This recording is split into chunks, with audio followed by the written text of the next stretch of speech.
The NBA is ridiculous, man. We already had the Ben Simmons getting suspended, kicked out of practice few hours later before the first game. Here we go. Jeff Swartz, Marvin Bagley's agent, had a whole thing against the Kings saying he's not in the opening night rotation. They have no plans for him in the future. They passed on deals to trade him. He's saying that they've got no plan whatsoever, just mismanagement all around by the Kings. Is it possible for this relationship between Bagley and the Kings to be repaired after this? I feel like this is the agent officially putting the dagger in there. I mean, this is clearly a play to get Bagley out of Sacramento. And I mean, it's been a very awkward situation from the jump because obviously he's had the injuries.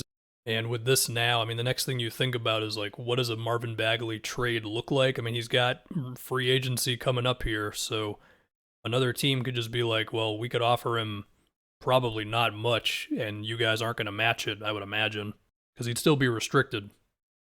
But another team could also be like, well, let's just trade for him now. And as far as what the Kings would want in return for Bagley, well, I mean, according to their agent, they're holding out for something pretty good. So either that's not true, or like you want to get some sort of actual value back. I mean, if you're going to trade the number 2 overall pick. But at this point now, I mean, I don't know. The next thing to think about is just speculating on what type of team would be best for Bagley. And I've already talked about this a bit. It's a team that, well, actually, I don't know. I mean, is it a team that has more of a structure already that can surround him with good defensive players, like, let's say, the Raptors, or is it a team like OKC that's not worried about winning this year? I really don't know. I mean, just to throw out some other random teams at you, like, could the Spurs at least take a flyer on him if they don't have to give up much? I could picture it. I have seen like Thad Young for Marvin Bagley suggested online. I suppose it could be that type of thing.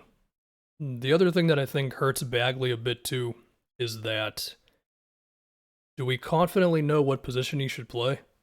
Like, does he have a better chance of protecting the rim or defending wing players? I guess you're not super excited about either one, but you have to pick your poison. He's got to guard somebody. As of right now, your best bet might just be drop coverage and hope for the best.